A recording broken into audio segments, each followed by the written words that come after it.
Hello बच्चों, let's read this question. The question says the original words were dash from which the various Darwin finches arose. ठीक है, तो basically Darwin finches का example हम पढ़ते हैं अडेप्टिव रेडिएशन के अंदर। अडेप्टिव रेडिएशन ये कहता है कि ये एक प्रोसेस है इवोल्यूशन का ऑफ डिफरेंट स्पीशीज, जो कि एक गिवन जियोग्राफिकल एरिया में स्टार्ट होता है एक पॉइंट से, और वो लिटरली रेडिएट करते हैं अलग अलग हैबिटेट के अंदर। जैसे मान लो कि this is the geographical area which we are talking about. ठीक है, इसमें ये अलग अलग हैबिटेट्स हैं, ये अलग अलग हैबिटेट्स हैं ये।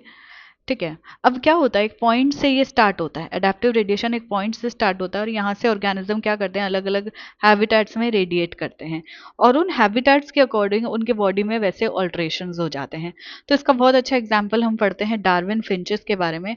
डार्विन फिंचेस में जो ओरिजिनल जो फिंचेस थे, वो मान लो कि वो इस एरिया में थे। ठीक है, वो थे सीड ईटिंग फिंचेस थे। ठीक है, तो मान लेते हैं कि उनकी बीक जो है वो इस तरीके की थी। देन यहाँ पे वो जाके बनी इंसेक्टिवोरस, क्योंकि यहाँ पे इंसेक्ट ज्यादा थे। यहाँ पे जाके वो बन गई नॉन वेजिटेरियन, यहाँ पे जाके वो बन गई वेजिटेरियन। तो नॉन वेजिटेरियन के लिए बीक इस तरीके की हो गई, इंसेक्टिवोरस के लिए बीक और भी इस तरीके की हो गई, वेजिटेरियन के लिए बीक ऐसी हो गई। मतलब बीक में चेंजेस आ गए, बीक में ऑल्ट्रेशन हो गई। ठीक है, तो इसी को हम क्या बोलते हैं, अडेप्टिव रेडिएशन। ये हैबिटेट के अकॉर्डिंग जो है चेंजेस हो गए।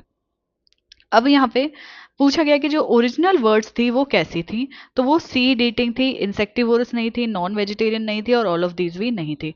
हमारा जो करेक्ट आंसर यहाँ पे चला जाएगा that will be option A.